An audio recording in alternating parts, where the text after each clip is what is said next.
Assalamualaikum warahmatullahi wabarakatuh. Selamat siang. Hari ini kita akan memulai materi kedua, mata kuliah imunologi.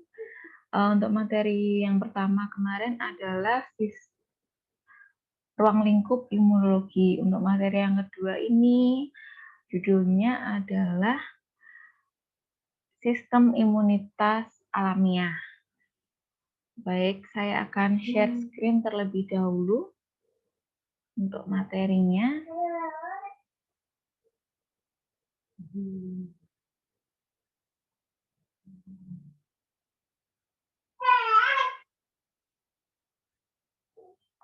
Nah, sistem imunitas alami ini dikenal juga dengan sistem imunitas innate atau sistem imunitas bawaan. Jadi sama, sistem imunitas alami sama dengan sistem imunitas bawaan, sama dengan sistem imunitas innate.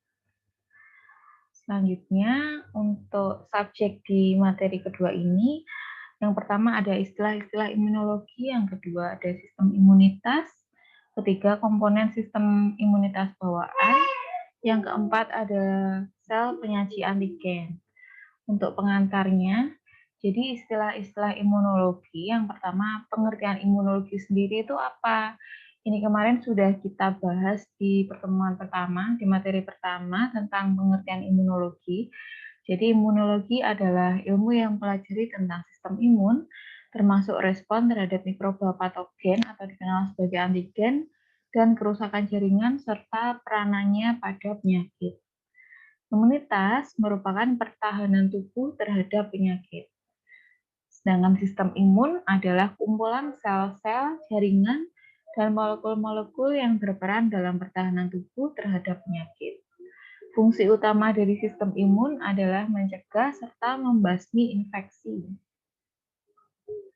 Sedangkan antigen adalah zat apapun yang mampu membangkitkan sistem imun tubuh. Contohnya ada bakteri, ada virus, ada jamur, ada protein-protein, dan lain sebagainya. Yang kedua ada antibodi. Antibodi adalah protein berukuran besar yang berbentuk mirip huruf Y yang digunakan oleh sistem imun untuk mengidentifikasi dan menetralkan benda asing, seperti bakteri dan virus patogen.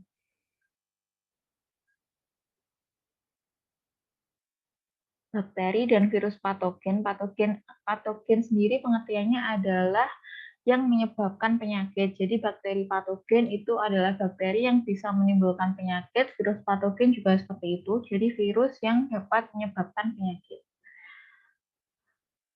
Kemudian ada sitokin. Sitokin adalah protein kecil yang penting dalam persinyalan sel. Bentuknya seperti ini. Ini penggambarannya. Jadi antibodi itu bentuknya seperti ini. Mirip huruf Y. Kemudian ada reseptor. Reseptor adalah molekul protein yang menerima sinyal kimia dari luar sel. Nah, gambarnya seperti ini yang dilingkari merah itu.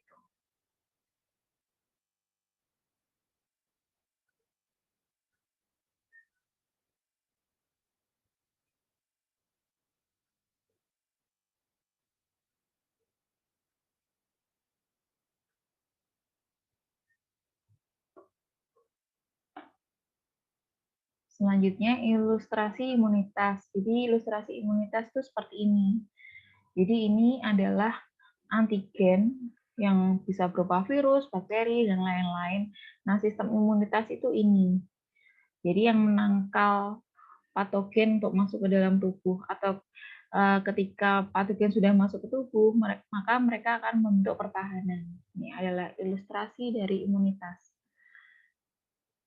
Kalau ilustrasi sistem imun itu seperti ini. Jadi barier pertama pertahanan tubuh kita itu adalah kulit. Nih. Jadi kulit itu barier pertama kita.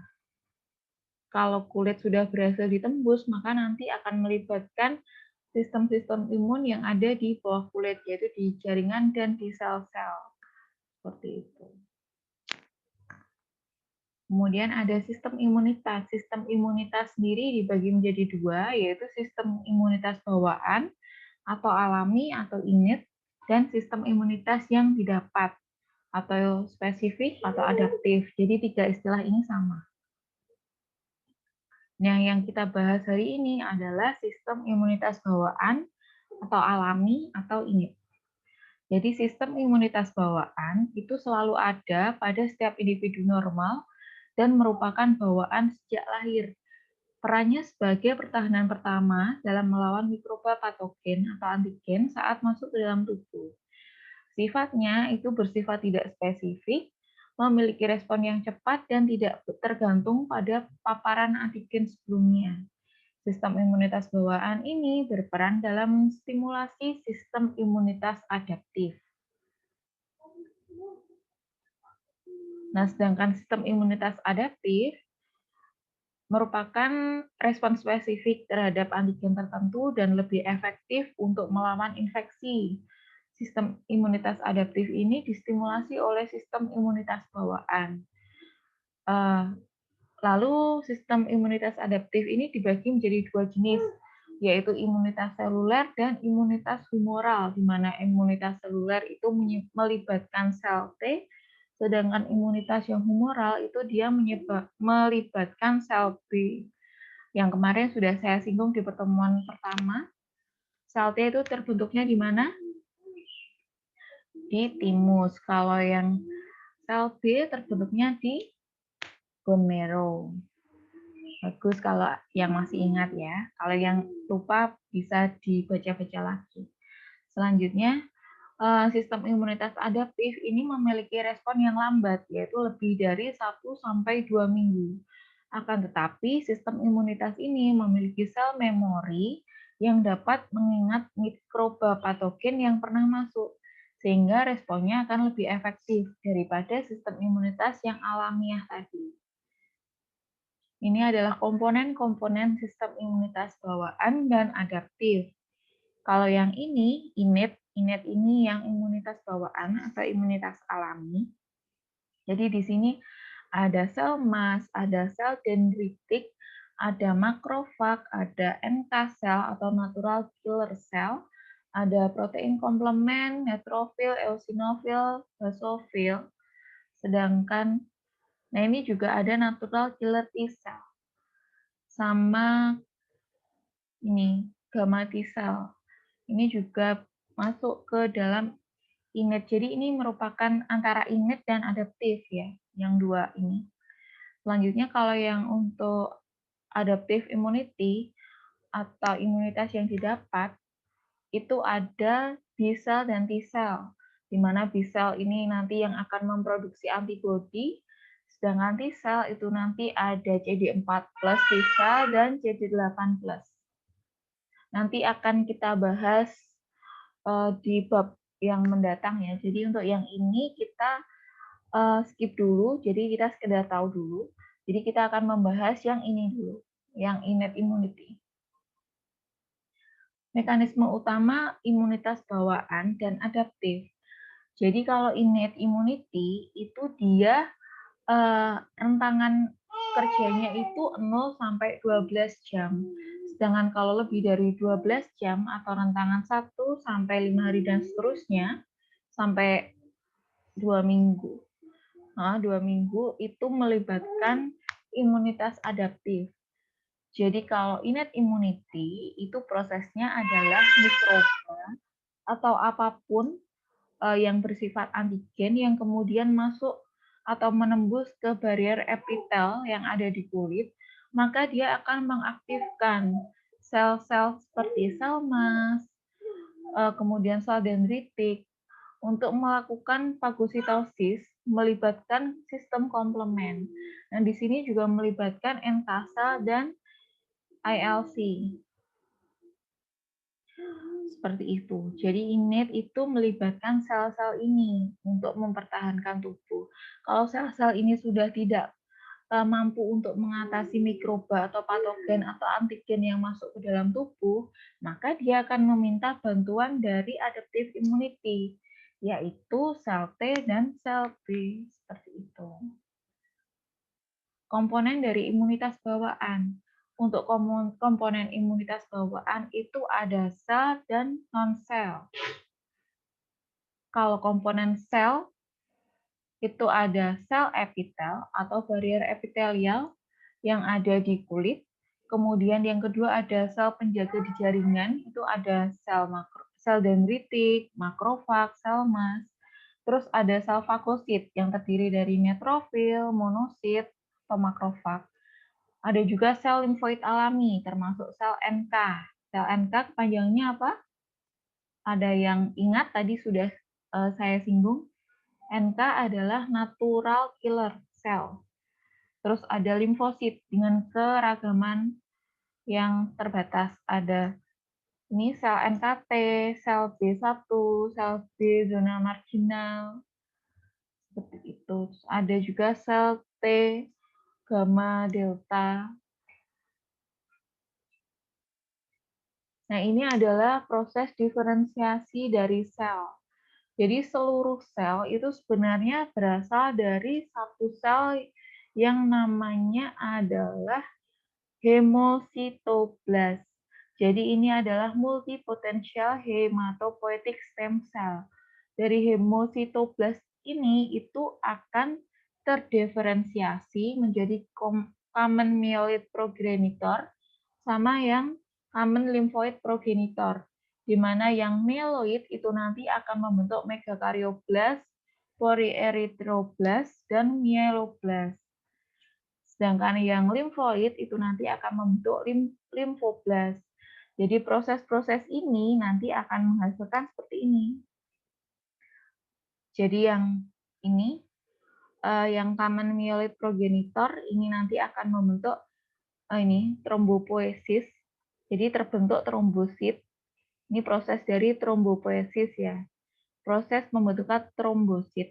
Kemudian ada ini pembentukan eritrosit atau dikenal dengan sebutan eritropoiesis.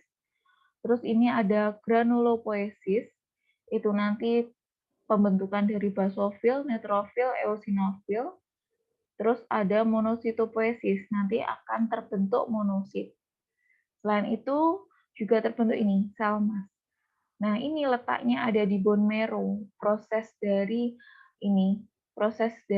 pembentukan sel-sel tadi, pembentukan dari trombosit, eritrosit, terus basofil, neutrofil, eosinofil, mast cell, monosit itu prosesnya itu ada di bone marrow.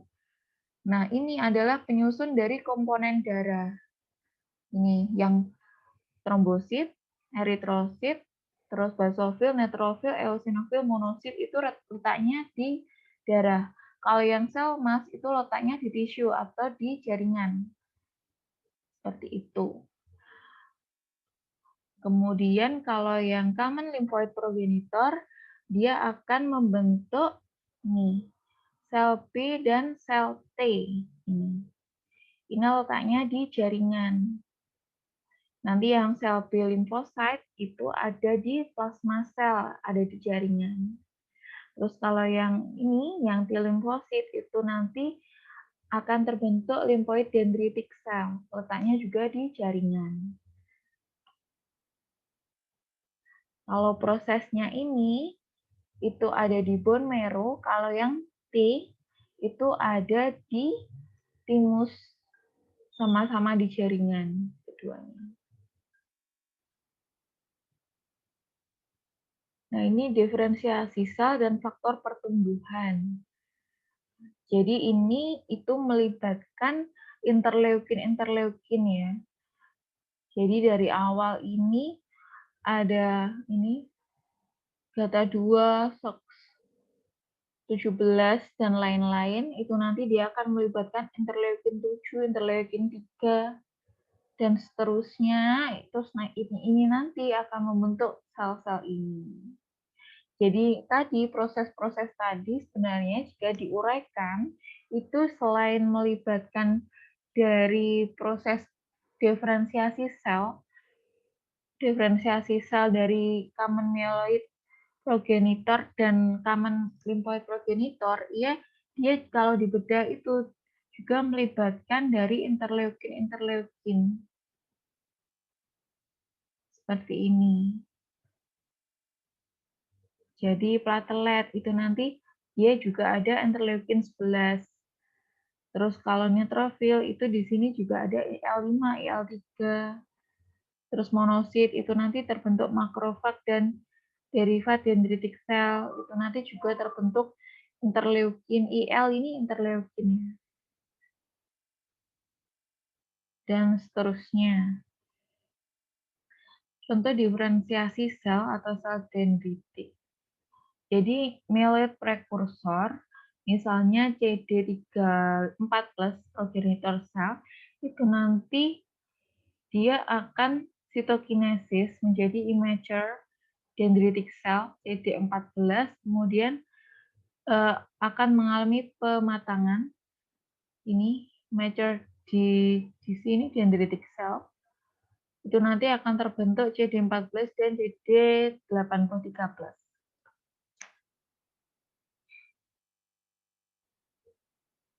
Ini adalah gambarnya. Jadi monosit, immature atau dendritic cell yang belum dewasa, kemudian ini dendritic cell yang sudah dewasa.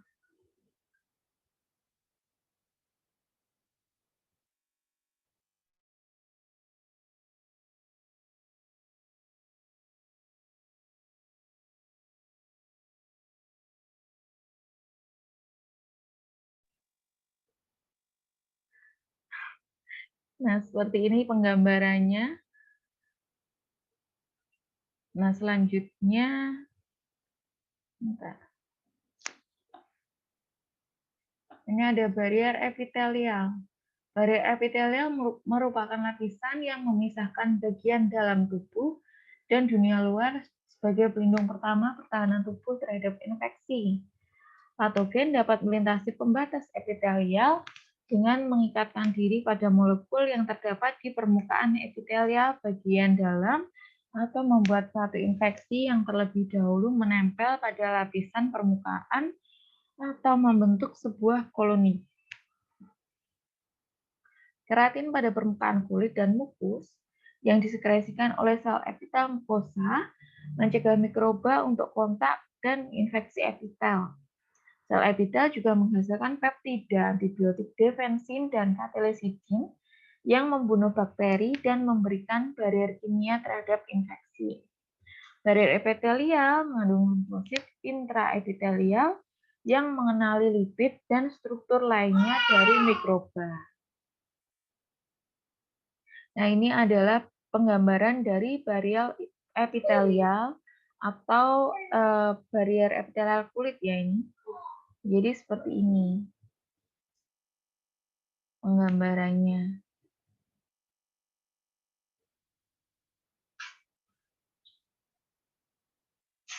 Ini yang lapisan paling luar, ini dari luar ke dalam.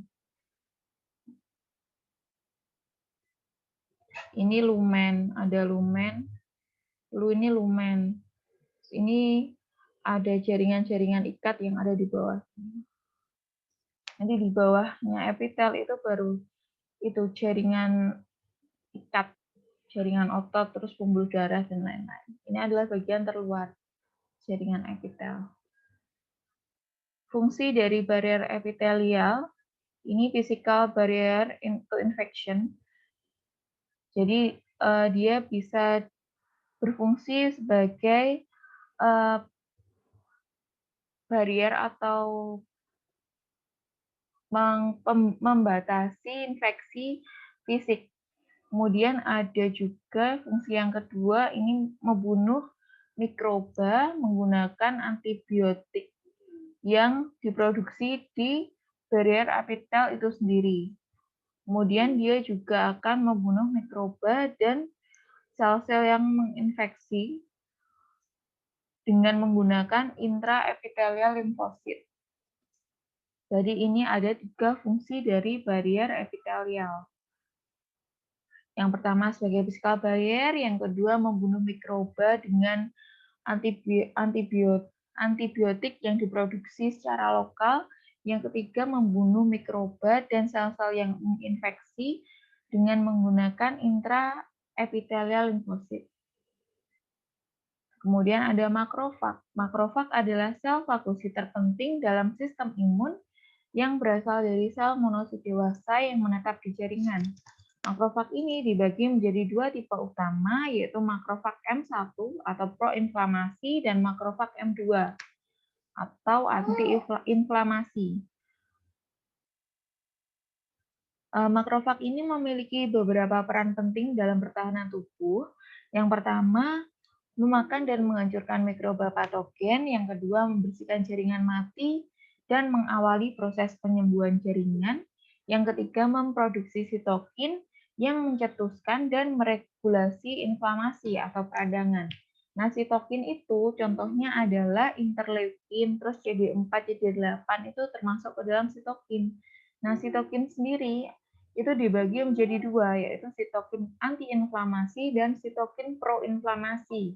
Di mana sitokin proinflamasi itu dia adalah sitokin-sitokin yang berperan dalam terjadinya peradangan. Sedangkan yang antiinflamasi dia itu sitokin yang fungsinya untuk mencegah terjadinya peradangan seperti itu. Nah, ini adalah gambar dari makrofag. Bentuknya seperti ini di bawah mikroskop. Ini adalah perbesaran 10 mikrometer. Jadi seperti ini. Inti selnya tuh besar ya, yang warnanya biru keunguan yang tua ini itu adalah inti selnya. Sedangkan bentuknya utuhnya seperti ini. Ini adalah proses dari maturasi makrofag. Jadi dia terbentuk dari bone marrow, kemudian ini berasal dari hematopoietic stem cell. Ini pada in adult homeostasis and inflammatory reaction ya. Jadi ini adalah pada orang dewasa. Jadi pada orang dewasa itu terbentuknya dari bone marrow. Di bone marrow itu ada hematopoietic stem cell, di mana kemudian dia berubah menjadi monocyte atau dendritic cell precursor, yang selanjutnya terbentuklah menjadi monocyte, yang dia merupakan bagian dari penyusun darah. Nah, selanjutnya dia akan menjadi makrofag dan teraktivasi menjadi activated makrofag. Jadi kalau yang monocyte itu letaknya di darah, kalau yang makrofag dan activated makrofag itu letaknya di jaringan. Nah, sedangkan pada ini during early development, ini pada janin ya. Kalau yang di atas ini pada orang dewasa, kalau yang di bawah ini adalah janin. Jadi ini fetal hematopoietic organs yang termasuk yolk sac dan hati dari si janin, itu di dalamnya terdapat hematopoietic stem cell. Selain itu juga di bone marrow juga. Jadi dua, sumbernya itu ada dua. Ada dari fetal hematopoietic organ yang terdiri dari yolk sac dan liver, dan yang sumber keduanya ada di bone marrow. Beda dengan orang dewasa. Kalau orang dewasa seluruhnya dari bone marrow ya untuk makrofag ini. Kalau yang untuk fetus atau untuk janin itu sumbernya dari dua, dari yolk sac, liver, and bone marrow. Nah, keduanya ini memiliki hematopoietic stem cell, di mana keduanya nanti akan menjadi tisu makrofag prekursor yang selanjutnya akan masuk ke dalam, akan menjadi komponen darah. Nah, kemudian nanti akan mengalami diferensiasi yang masuk ke dalam jaringan-jaringan, yaitu di jaringan otak itu letaknya di microglial cells. Maksud saya masuk ke jaringan otak, kemudian dia akan berdiferensiasi menjadi microglial cells. Kemudian yang masuk ke dalam hati itu nanti akan berdiferensiasi menjadi Kupffer cell, sel-sel Kupffer. Kemudian Kupffer ya, bukan Kupper. Terus yang berdiferensiasi juga masuk ke paru-paru, ini nanti menjadi alveolar makrofag. Terus selain itu dia juga masuk ke spleen atau limpa. Itu nanti dia akan berdiferensiasi menjadi sinusoidal makrofag. Jadi kalau pada janin itu dia akan mengalami diferensiasi seperti ini. Beda dengan pada orang dewasa. Kalau orang dewasa itu hanya terjadi aktivasi dari makrofag menjadi activated makrofag. Kalau pada janin itu akan berdiferensiasi dari makrofag menjadi sel-sel tadi yang di otak namanya mikroglial cell, yang di hati namanya sel-sel Kupffer, yang di paru-paru namanya alveolar makrofag, yang di limpa namanya sinusoidal makrofag.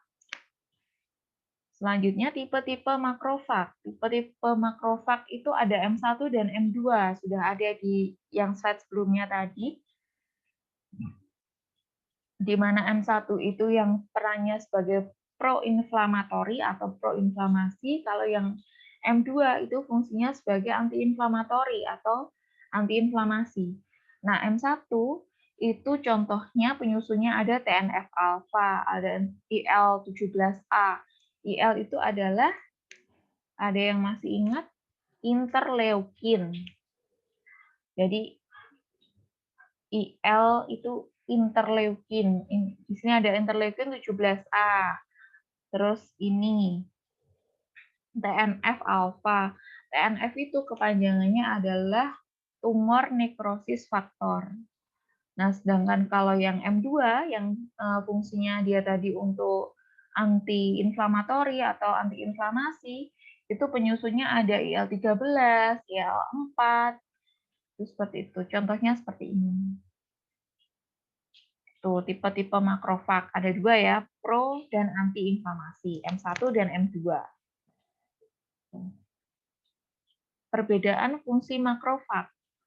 Nah, di sini yang termasuk dari M2 itu ini tadi ada IL-4, terus ada ini yang ada komplemen C1Q, C3B, terus ada CAMTS ini, ACAMS. Ini termasuk di M2. Terus ini ada PAMS ya, ada IFN gamma, ini komplemen ini, C3A, C5A, C5B9. Jadi kalau yang M2 itu nanti dia kan resolving. Jadi dia akan melakukan penyembuhan terhadap terjadinya inflamasi. Itu nanti akan melibatkan arginase, interleukin 10, terus ada apoptotic cell clearance atau efferositosis, terus ada damage molecular clearance. Nah, sedangkan yang M1 atau yang inflamatory itu nanti akan melibatkan INOS, terus TNF alpha, interleukin 1 beta, dan patogen clearance. Jadi perbedaan dari fungsi makrofag itu tadi sama sebenarnya dengan slide yang sebelumnya tadi. Intinya adalah yang ini adalah antiinflamasi, kalau yang ini adalah proinflamasi. Seperti itu. Proses fagositosis makrofag. Jadi ini prosesnya mikroba akan mengikat di reseptor dari fagosit. Jadi nanti mikroba itu akan berikatan dengan reseptor fagosit. Kemudian reseptor fagosit ini akan melakukan ikatan dengan membran yang ada di bagian permukaan mikroba. Nah, adanya ikatan ini itu menyebabkan aktivasi dari lisosom. Lisosom itu berisi dengan enzim-enzim. Nah, jadi nanti yang sudah berikatan ini akan masuk ke dalam sel. Jadi mikroba itu akan masuk ke dalam fagosom. Jadi di sini selain melibatkan lisosom, dia itu juga melibatkan fagosom. Terus nanti lisosom dan fagosom ini itu akan melakukan fusion, jadi melakukan fusi, di mana di sini akan melibatkan arginin, citrulline, inos, kemudian ada NO, ada ROS. ROS itu adalah reaktif oksigen spesies. Jadi di sini itu proses penghancuran dari mikroba tadi. Ini penghancuran mikroba oleh ROS, NO, dan lisosomal enzim di dalam fagolisosom. Jadi gabungan antara fagosom dan lisosom itu namanya adalah fagolisosom. Jadi proses ini itu namanya adalah proses fagositosis. Jadi mikroba berikatan dengan, saya ulangi ya. Jadi mikroba berikatan dengan reseptor fagosit. Kemudian dia akan berikatan dengan reseptor-reseptor yang lain yang menyebabkan lisosom itu tadi teraktivasi, kemudian dia mengarah ke bagian yang terinfeksi tadi. Nah, di sisi lain, yang sudah berikatan dengan reseptor fagosit tadi, dia itu akan masuk ke dalam fagosom. Jadi akan diselubungi fagosom ini.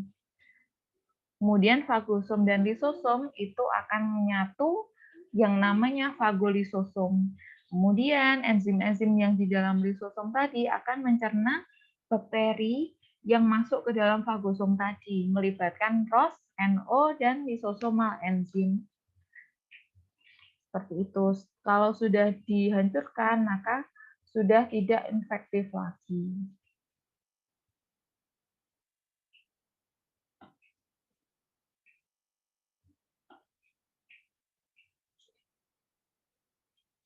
Tadi video sebenarnya cuma kok agak trouble. Kemudian ini sel dendritik. Sel dendritik merupakan monosit yang terdiferensiasi oleh stimulasi GM-CSV dan interleukin 4 yang memiliki bentuk menyerupai bagian dendrit pada neuron.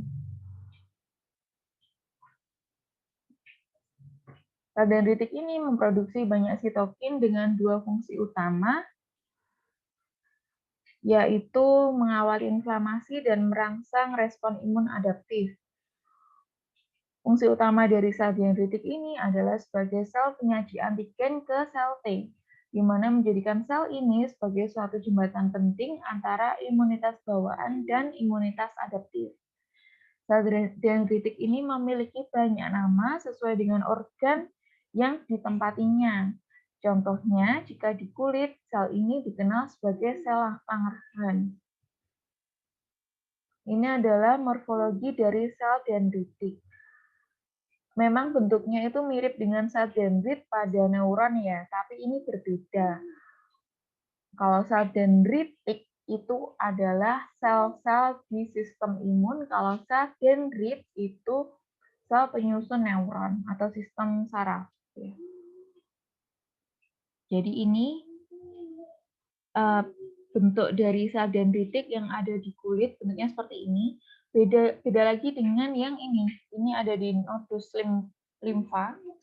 Itu bentukannya seperti ini. Tapi ini keduanya sama-sama sel dendritik.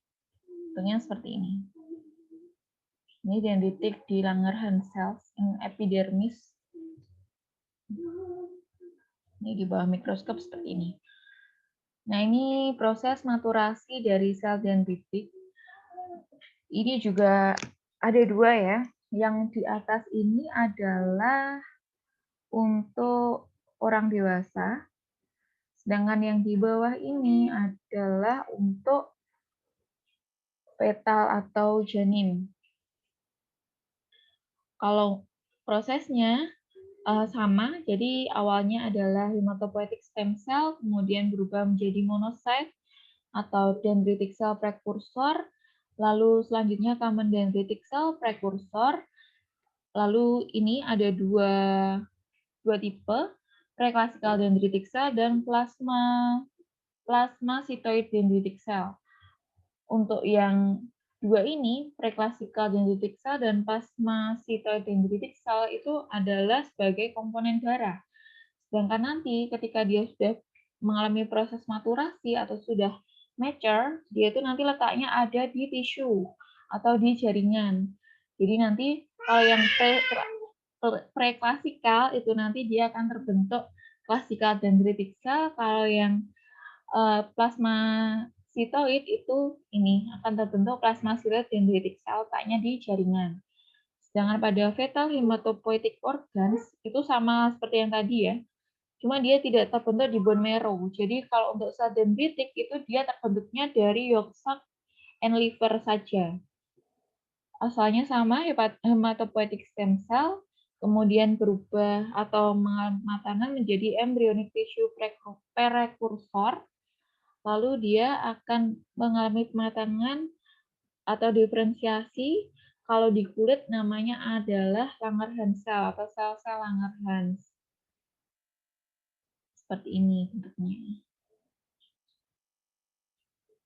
Kemudian ini adalah proses penangkapan dan penyajian antigen oleh sel dendritik. Kalau ini ada di kulit dan di nodus limfa. Antigen ditangkap oleh sel dendritik, kemudian mengalami activation dari sel dendritik, kemudian nanti akan mengalami migrasi dari dendritik via limpatik. Ini. Dari skin, dari kulit, dia akan mengalami migrasi ke nodus limfa. Di nodus limfa ini itu akan terjadi activated dendritic cell, yang kemudian dia akan mempresentasikan antigen ke naive T cell. Naive itu pengertiannya polos ya, jadi ini T cell yang masih polos. Jadi seperti itu. Makanya sel dendritik ini sangat penting untuk menyajikan atau mengenalkan antigen ke sel T. Prosesnya seperti ini, dari kulit ke nodus limfa. Seperti ini.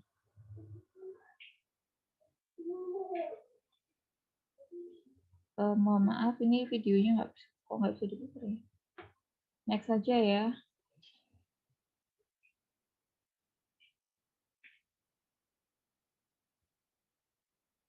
Selanjutnya ada sel mas.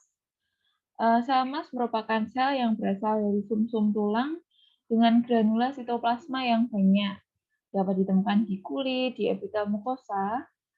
Sel mas ini dapat diaktifkan oleh produk mikroba yang terikat TLR. TLR ini kepanjangannya toll-like reseptor atau mikroorganisme khusus yang tergantung dengan antibodi. Sel mas ini mengandung granula-granula, di mana granulanya itu mengandung amin vasoaktif seperti histamin yang menyebabkan vasodilatasi. Vasodilatasi itu apa? Ada yang masih ingat? Vasodilatasi adalah pelebaran pembuluh darah, sehingga nanti akan terjadi peningkatan dari permeabilitas kapiler. Selain itu juga mengandung enzim proteolitik yang dapat membunuh bakteri atau menetralkan toksin mikroba yang inaktif. Sel mas ini dapat mensintesis dan mensintesis mediator lipid, contohnya prostaglandin atau biasanya disingkat dengan PG, dan sitokin yang menstimulasi inflamasi. Produk dari sel mas itu memberikan pertahanan terhadap cacing dan patogen lain yang bertanggung jawab terhadap gejala penyakit alergi. Ini adalah morfologi dari sel mas, hampir mirip dengan yang tadi ya, yang awal tadi apa, ayo? Ada yang masih ingat yang bentukannya seperti ini? Sel apa tadi? Bentuknya mirip ya, kayak yang tadi, tapi jangan salah, kalau yang tadi itu intinya itu lebih besar. Gitu. Dan selnya tuh tunggal-tunggal, kalau ini agak bergandengan. Peranan sel mas pada reaksi hipersensitivitas. Jadi alergen itu adalah zat-zat yang menyebabkan alergi. Misalnya polen pada bunga, itu ada yang biasanya alergi polen bunga, contohnya polen bunga ya. Itu dianggap sebagai alergen. Kemudian dia ditangkap oleh mukosal inang, kemudian dia akan mengaktifasi TH2 atau T helper 2 sel T helper 2 dan IgE class switching in B class. Jadi karena ada alergen yang menempel di mukosa inang, dia akan mengaktifasi TH2 dan IgE2 yang kemudian switching di sel B. Selanjutnya adalah produksi dari IgE. Jadi IgE itu nanti akan disekresikan oleh B sel. Nah, selanjutnya prosesnya adalah binding atau pengikatan IgE pada FcRI oleh sel mast. Nah, selanjutnya itu akan terjadi pengulangan exposure atau pengulangan paparan alergen yang selanjutnya akan mengaktifasi sel-sel mast. Nah, aktivasi ini menyebabkan rilisnya mediator. Rilis itu pelepasan mediator. Nah, mediatornya di sini ada dua macam, vasoaktif amin dan lipid mediator dan sitokin. Kalau yang vasoaktif amin atau lipid mediator itu dia akan immediate hypersensitivity reaction. Beberapa menit setelah paparan alergen berikutnya. Kalau yang sitokinesis itu dia late phase reaction. Jadi dia prosesnya 2-8 jam setelah paparan dari alergen yang berikutnya. Seperti itu. Selanjutnya ada neutrofil. Neutrofil adalah jenis sel darah putih yang paling banyak dan berfungsi untuk melindungi tubuh dari infeksi. Neutrofil merupakan tipe sel pertama yang memberikan respon terhadap kebanyakan infeksi, khususnya infeksi bakteri dan jamur, dan merupakan sel yang dominan saat inflamasi akut. Sel ini akan menelan mikroba dalam darah dan dengan cepat memasuki jaringan pada lokasi infeksi. Nah, ini morfologi dari neutrofil.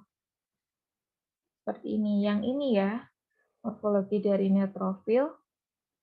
Sedangkan yang ini itu adalah sel darah sel darah yang bentuknya bikonkav itu apa? Ada yang masih ingat?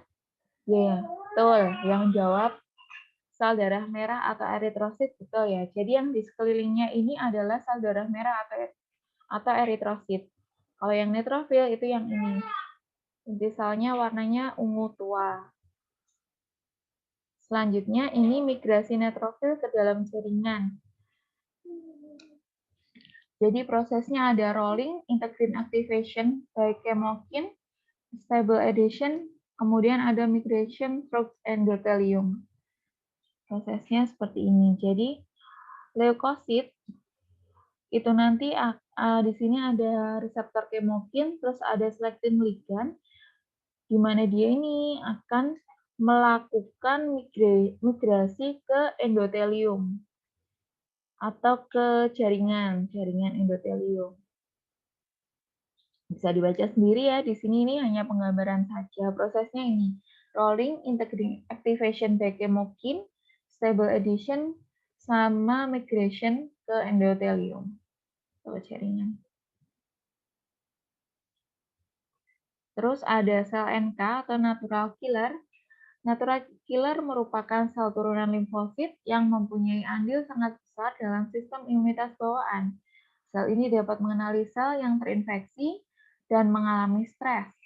Sel ini akan memberikan respon dengan membunuh sel-sel dan mensekresikan sitokin untuk mengaktifkan makrofag. Ini morfologi dari sel NK atau natural killer. Ini fungsi dari NK. Jadi dia fungsinya ada dua macam, membunuh sel yang terinfeksi dan membunuh mikroba fagositos.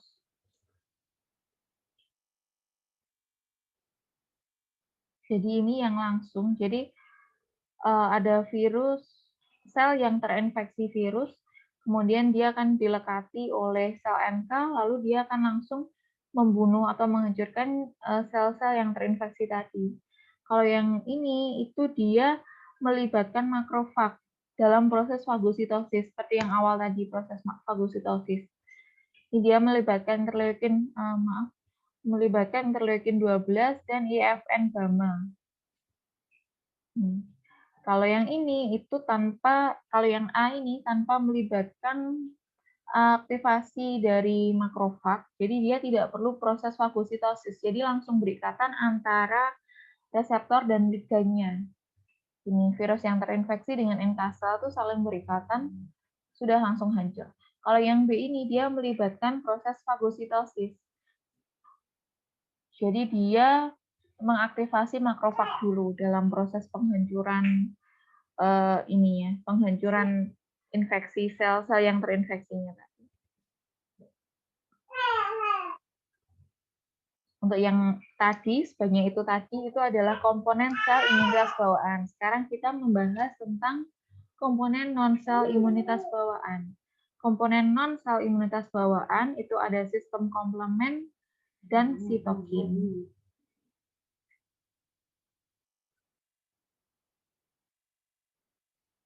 Sistem komplement ini kita hanya mengenal saja ya, mengenal secara sekilas. Untuk penjelasan yang mendetail itu nanti akan dibahas di bab sistem komplement sendiri. Jadi sistem komplement merupakan kumpulan dari protein terikat membran atau membran associated protein dan protein dalam darah yang penting dalam pertahanan terhadap mikroba patogen. Banyak protein komplement merupakan enzim proteolitik dan aktivasi komplement melibatkan rangkaian aktivasi enzim ini. Sistem komplement itu memberikan 3 fungsi dalam pertahanan tubuh, opsonisasi dan fagositosis, inflamasi, dan lisis sel. Tes tadi komplement dapat diaktifasi oleh satu dari 3 jalur, yaitu ada 3 jalur nanti, jalur alternatif, jalur klasik, dan jalur lektin. Ini nanti kita akan bahas di pertemuan berikutnya saja. Kemudian sitokin. Sitokin merupakan protein terlarut yang memerantarai reaksi imun dan inflamasi dan bertanggung jawab dalam komunikasi antar sel. Sitokin dihasilkan sebagai respon terhadap mikroba patogen oleh sel dendritik, makrofag, sel mast, dan sel-sel lain. Sitokin ini contohnya ada interleukin 1 atau IL-1, tumor nekrosis faktor alfa, TNF alfa, interferon gamma, IFN gamma, dan lain-lain. Sitokin-sitokin ini memiliki fungsi dan pengaruh yang berbeda terhadap sel yang menerimanya. Ini produksi sitokin dan fungsinya. Ada sel mast, sel dendritik, sel makrofag.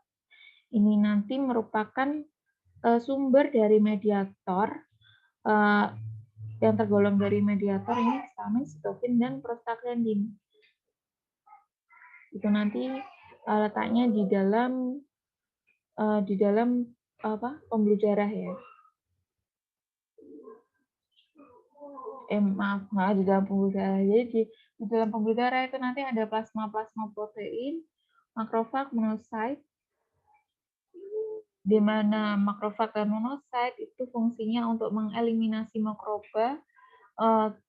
Jaringan-jaringan yang mati adalah sumber dari mediator seperti sitokin dan lain-lain. Komplement itu juga mediator untuk inflamasi, eliminasi dari mikroba. Kemudian ada reseptor.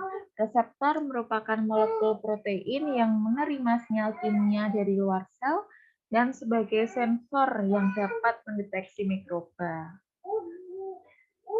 Reseptor sistem imun diekspresikan pada sel fagosit, sel dendritik, dan banyak tipe sel lainnya. Reseptor-reseptor tersebut ada pada permukaan sel. Sebagai sensor reseptor dapat mengenali pumps dan dumps.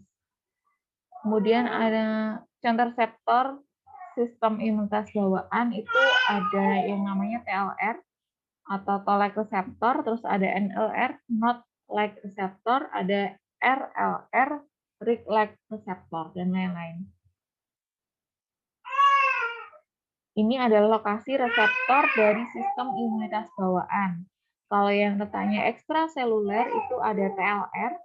Jadi ini bacterial cell wall lipid itu berikatan dengan TLR yang ada di ekstraseluler. Kemudian kalau NLR itu letaknya ada di sitosol atau di cairan dalam sel. Terus ada juga TLR yang letaknya di endosom. Seperti ini. Kalau yang RLR itu letaknya juga di sitosol. Jadi kalau yang TLR itu ada di ekstraseluler dan endosomal. Kalau yang NLR dan RLR itu letaknya ada di sitosol. Lokasinya seperti itu. Komunikasi sel. Komunikasi sel melibatkan pesan atau sinyal kimiawi yang berupa molekul atau ligan, contohnya sitokin, yang akan ditangkap oleh sel target melalui reseptor yang spesifik. Tujuan komunikasi ini adalah untuk koordinasi antar sel, sehingga setiap sel dapat menjalankan fungsinya dan dapat bekerja sama dengan baik. Jenis-jenis komunikasi sel. Ada autokrin atau komunikasi diri sendiri. Ada parakrin, komunikasi antar sel dalam jarak yang dekat. Ada endokrin, komunikasi antar sel dalam jarak yang jauh. Ini contoh mekanisme komunikasi autokrin.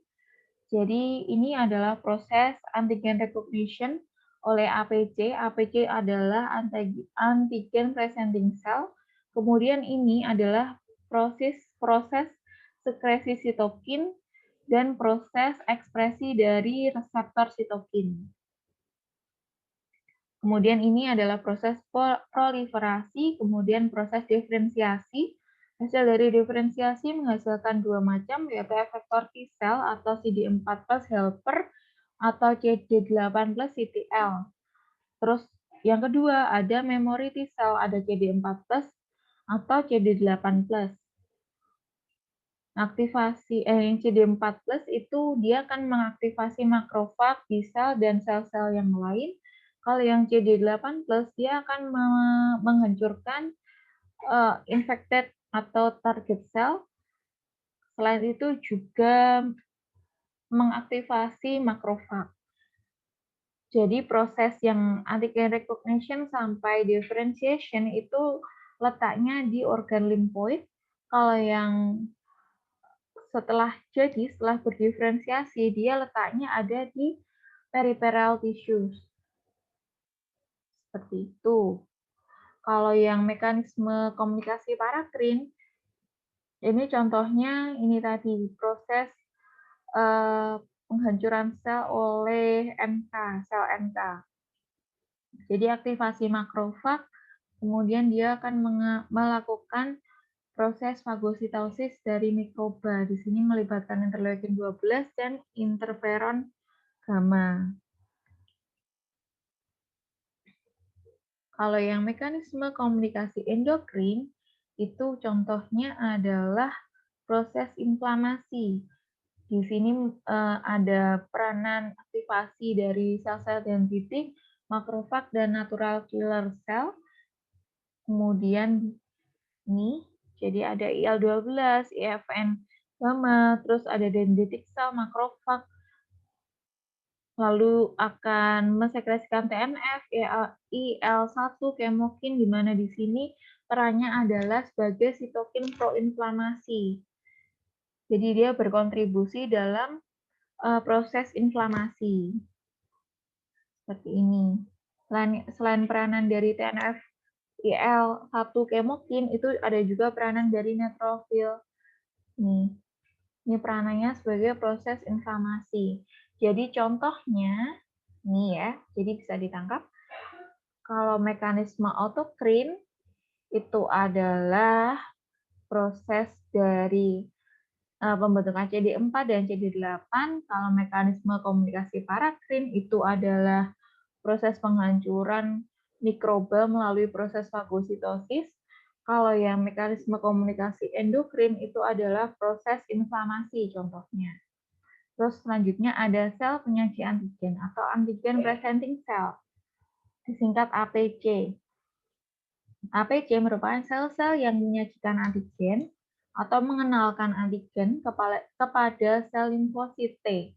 Di sini yang dimaksud adalah CD4 dan CD8, sehingga menjadi jembatan antara imunitas bawaan dengan imunitas adaptif. Sel-sel APC itu contohnya ada sel dendritik, sel makrofag, dan sel B. Sel-sel APC ini menyajikan antigen atau mengenalkan antigen kepada sel dengan memproses antigen menjadi fragmen-fragmen peptida yang kemudian menampilkan peptida tersebut terikat pada molekul MHC kelas 1 ataupun 2 di membran mereka. MHC ini kepanjangannya adalah Major Histocompatibility Complex. Nah ini, MHC itu, MHC1 itu adalah antigen intraseluler, menangkap antigen intraseluler, contohnya virus. Kalau yang MHC2 itu menangkap antigen ekstraseluler, contohnya bakteri. Jadi proses penangkapannya itu dari awal sudah beda ya. Kalau virus itu pakai MHC1, kalau yang bakteri itu pakai MHC2. MHC1 itu ditujukan untuk sel TCD8, kalau MHC2 itu ditujukan oleh sel TCD4. Seperti itu. Ini proses penangkapan dan penyajian atau pengenalan antigen oleh sel dendritik sebagai APC. Antigen ditangkap oleh dendritik sel, kemudian terjadi aktivasi dari sel dendritik.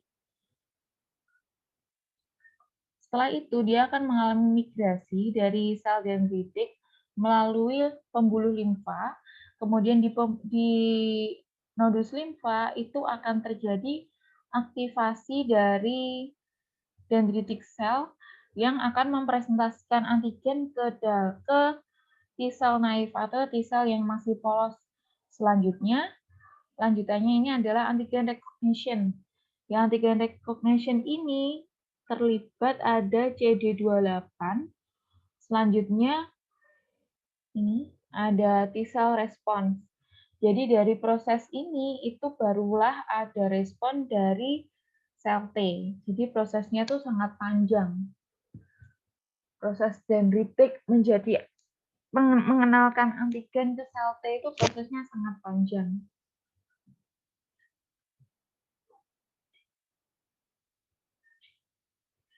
Terus nanti sel T juga ada yang no respon or tolerance, terus ada yang T-cell yang mengalami proliferasi dan diferensiasi. Jadi ada dua macam respon dari T-cell. Kalau yang ini, kalau yang atas ini nanti T-cellnya itu tidak merespon atau dia toleran. Kalau yang bawah ini, itu T-cellnya tuh mengalami proliferasi atau pembelahan yang berulang-ulang dan diferensiasi. Seperti itu. Kesimpulan,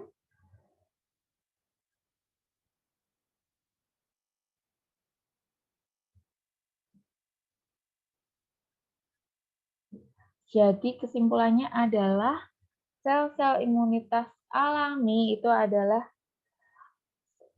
imunitas yang dibawa oleh tubuh kita sendiri sebelum adanya paparan dari antigen seperti itu. Jadi sudah sangat banyak untuk yang sistem imunitas alami itu komponennya sudah banyak sekali. Jadi tubuh kita tuh sebenarnya pinter. Itu dia tuh kalau terpapar bakteri itu sebenarnya bakteri itu nggak begitu aja masuk ke dalam tubuh itu enggak. Jadi bakteri itu tuh sudah berperang dengan tubuh kita, dengan pertahanan tentara kita itu banyak. Itu tadi ada sel mas, ada makrofag, ada sel dendritik seperti itu. Kalau kita sakit ya, itu berarti tentara kita itu sudah kalah dalam berperang. Makanya bakteri itu akhirnya masuk ke dalam tubuh dan akhirnya kita sakit. Tapi kalau kita terpapar virus atau bakteri dan kita tidak apa-apa, berarti tentara kita itu kuat. Gitu. Jadi tubuh kita itu sebenarnya pintar. Baik. Untuk yang sistem imunitas alami, cukup sekian ya penjelasannya. Mungkin memang sangat panjang. Dan sebenarnya ini ada dua ya, sistem imunitas alami dan sistem imunitas adaptif atau sistem imunitas yang didapat. Jadi ya dipelajari saja, diingat-ingat, terutama untuk yang proses-prosesnya tadi, prosesnya seperti apa, terus yang sel-sel dendritik itu yang gimana, sel mas itu yang gimana, itu diingat-ingat. Mumpung masih pertemuan kedua, jadi ini dipelajari dengan sungguh-sungguh, terus nanti kalau ada yang bingung silahkan ditanyakan melalui forum diskusi, saya persilahkan. Jadi mumpung ini masih awal, kalau masih bingung silahkan ditanyakan. Kalau masih bingung terus diem nggak mau tanya, kan saya juga nggak tahu. Jadi biar saya jelaskan lagi yang bingung yang mana, untuk yang pertemuan ketiga atau materi ketiga nanti biar nyambung gitu. Kalau pertemuan kedua masih bingung terus diem kan nanti pertemuan ketiga atau materi ketiganya kan tambah bingung gitu. Jadi terima kasih atas perhatiannya. Silahkan mari kita sambung di forum diskusi. Terima kasih atas perhatiannya. Saya akhiri ya.